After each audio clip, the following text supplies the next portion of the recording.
Good morning students. आप लोगों का जो स्टार्ट कर रहे हैं एक्सरसाइज 5.1। आप लोगों को 7.2 तक सारी चीज़ें समझ में आ चुकी होंगी। जो आपकी एक्सरसाइज 7.3 है ये एस्टिमेटेशन मेथड वाली है, ये हम लोग ओमिट कर रहे हैं। जब स्कूल चालू होंगे तब अगर ऐसा लगता है नेसेसरी है तो हम उसको करवाएंगे, अदरवाइज इसको पूरा ओमिट करेंगे। आज हम लोग स्टार्ट कर रहे हैं आपकी एक्सरसाइज 5.1। क्वेश्चन नंबर फर्स्ट है find the range of the following data. Data आपके सामने दिया हुआ है, इसमें से हमको रेंज निकालनी है। अब इसका रेंज निकालने का तरीका क्या होता है? रेंज होती है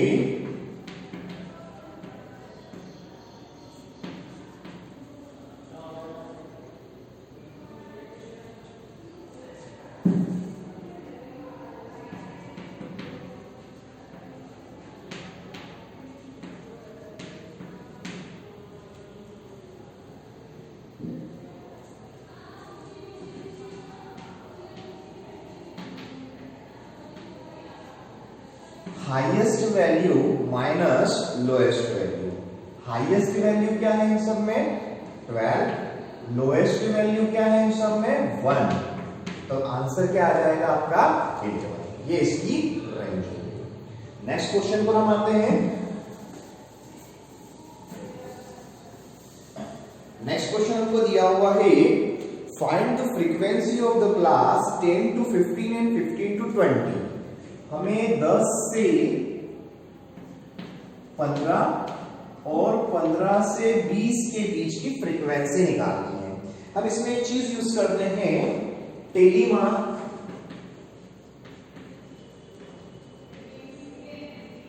और अगला होगा फ्रीक्वेंसी। क्लियर सभी को? अब हमको यहां पे क्या करना है, सबसे पहले देखेंगे 10 से 15 के बीच में जो हमें दिया हुआ है, रेंज दी हुई है, जो डाटा हमको दिया हुआ है, हमको ये देखना है कि इस पूरे डाटा के अंदर 10 से लेकर 15 तक में कितनी वैल्यूज दे रखी है हमको। जैसे हम यहां पे देखते हैं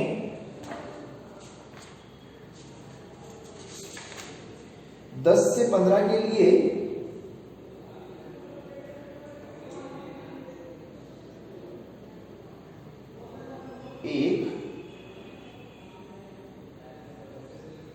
ओनली 1। अच्छा हाँ, आप लोगों को एक और छोटा सा डाउट होगा कि सर जैसे बोला गया है यहाँ पे 10 to 15 और 15 to 20, तो हमको जो पहली वाली रेंज दे रखी है 10 से 15 के बीच की, तो हमें क्या करना है? हमें लेना है 10, 11, 12, 13 और 14। 15 नहीं आएगा। 15 वाला किसमें आएगा? अगली वाली फ्रीक्वेंसी में। जैसे 15 से 20 का बोला गया है तो 15, 16, 17, 18 और 19। 20 नहीं आएगा। 20 लेने के लिए हम अगले में जाएंगे 20 to 25। क्लियर सभी को?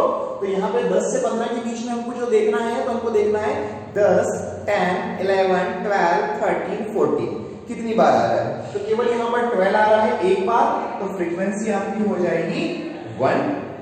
फिर देखते हैं 15 to 20। तो 15 to 20 के लिए हमको देखना है सबसे पहले 15, 16, 17, 18 और 19। तो 1, 2, 3, 4 और 5। 1, 2, 3, 4। अब टेलीमार्क में क्या होता है? 5 अगला डंडा नहीं लगेगा, 5 इस तरीके से क्रॉस लगेगा। 1, 2, 3, 4 और फिर 5। फिर 6 होता तो आगे एक और डंडा खींच के इसे बनाते। अगर 20 होता तो 4 बार खींच के फिर वापस से आगे लगाते। तो यहाँ पर कितना हो गया ये? तो यहां पर आंसर आ गया आपका 10 to 15 में 1 है और 15 to 20 में 5 है। क्लियर है सभी को?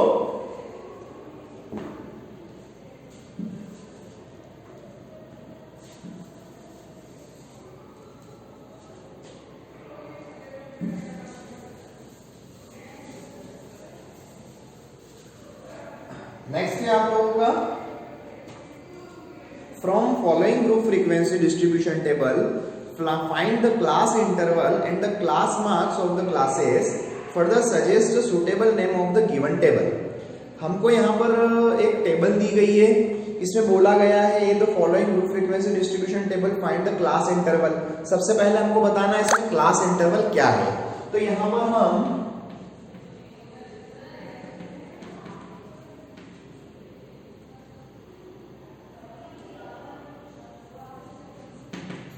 क्लास इंटरवल क्या जा रहा है हमारा 0 से 10, 10 से 20, 20 से 30, 30 से 40 और 40 से 50। मतलब ये जो हमें मार्क्स दिए गए हैं इसमें कितने कितने का डिफरेंस दिया गया है 10 10 का। तो जो क्लास इंटरवल होगा वो कितना हो जाएगा 10। क्लियर है सभी को। उसके बाद में class marks of the classes. तो सारे जो क्लासेस हैं इनके नंबर ऑफ स्टूडेंट्स दिए गए हैं, मैक्सिमम मार्क्स कितने दिए गए हैं 50 दिए गए हैं। ठीक है। और suggest the table name of the given table. तो हमको यहाँ पे इस टेबल का नाम देना है। तो टेबल किस बारे में दी गई है, जो मार्क डिस्ट्रीब्यूशन दिया गया है वो कितने बच्चे कितने कितने मार्क्स लेके आए हैं उससे रिलेटेड दिया गया है। तो आप इसका देख सकते हैं the data of the students marks या फिर मार्क्स टेबल या इस टाइप से कुछ भी दे सकते हैं आप। ठीक है।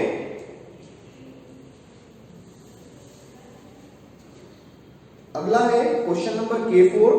In a grouped frequency distribution table, which classes 0 to 20, 20 to 40 having a class interval of 20, find the lower limit of the 5th class and the upper limit of the 8th class।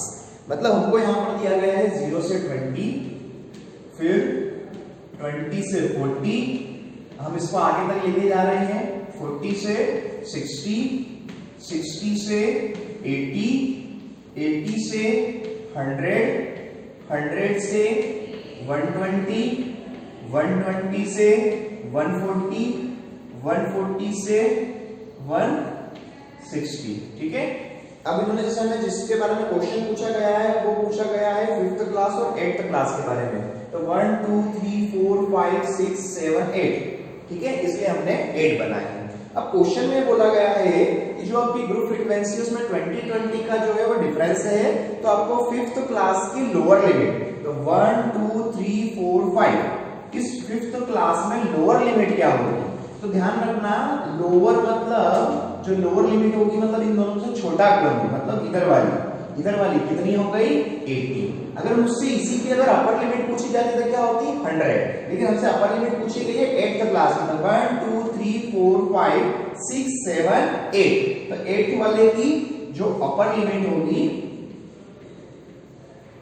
कितनी होगी 160। Clear है सभी को। तो ये क्या हो जाएगी 160। ठीक। अब उसके बाद में क्वेश्चन नंबर 5 आपको मैं ओरली बता देता हूं। आपको यहाँ पे दिया हुआ है look at the given table and answer the following question. ये टेबल दी गई है और हमको नीचे वाले क्वेश्चंस के बारे में बताना है।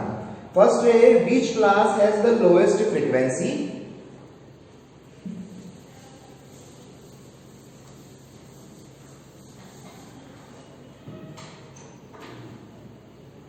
Zero to 20, 20 to 40, 40 to 60, 60 to 80 और 80 to 100। 11, 19, 42, 80 और 10। ठीक है। फर्स्ट क्वेश्चन है which class has the lowest frequency. कौन सी क्लास में, यहां पे आपका एक क्लास इंटरवल दे रखा है और यहां पर आपकी फ्रीक्वेंसी दी हुई है। आपको ये बताना है फर्स्ट वाला क्वेश्चन है which class has the lowest frequency. इन सब में लोएस्ट फ्रीक्वेंसी कहां पर है, तो जो लोएस्ट फ्रीक्वेंसी कितनी है 10 और क्लास कौन सी होगी है 80 से 100 वाली। तो हमको क्वेश्चन का आंसर लिखना है the lowest frequency is 10 which is in 80 to 100 class interval. Clear है। सेकंड क्वेश्चन है आपका which class has the highest frequency. अब इसमें बताइए हाईएस्ट फ्रीक्वेंसी कहां है, हाईएस्ट फ्रीक्वेंसी है 42। तो आपको आंसर लिखना है the highest frequency is 42 which is in 40 to 60 class interval. Clear है। फिर उसके बाद में what is the class size of the intervals. अब ये जो क्लास इंटरवल दिए हुए हैं इनका साइज कितनी कितनी है, मतलब कितने कितने का डिफरेंस है। तो सभी में कितने कितने का डिफरेंस है, सभी में 20 का डिफरेंस है। तो यहां पर आपका जो क्लास इंटरवल की जो क्लास साइज हो जाएगी वो कितनी हो जाएगी, 20। ये आपके थर्ड वाले का आंसर है। ठीक है, the what is the upper limit of the fifth class? तो फिफ्थ क्लास कौन सी, 1 2 3 4 5। इस फिफ्थ क्लास में अपर लिमिट क्या है, 100। अगर लोअर पूछी जाती तो क्या होता, 80। फिर उसके बाद में बोलते हैं what is the lower limit of the last class? तो लास्ट क्लास कौन सी है, यही वाली है, इसकी लोअर लिमिट कितनी है, 80। Suggest suitable name for the given frequency distribution table. अब यहाँ पे हमको जो देना है वो किसको दे सकते हैं, क्या दे सकते हैं कि क्लासेस से कितने नंबर ऑफ स्टूडेंट है, the number of student in the class and इससे रिलेटेड कुछ और भी दे रखा है कि मास डिस्ट्रीब्यूशन हो सकता है इसके अंदर आप लोगों का, नंबर ऑफ कैंडिडेट से रिलेटेड हो सकते हैं, ये सारी चीजें। तो मास डिस्ट्रीब्यूशन वगैरह आप इसको नाम दे सकते हो। ठीक है, तो ये K5 तक के सारे क्वेश्चंस मैंने आपको बता दिए हैं। उसके बाद में S1 और S2 दो क्वेश्चंस बचे हुए हैं, ये लोग हम लोग अगले वीडियो में इसको कंटिन्यू करेंगे। ठीक है, थैंक यू।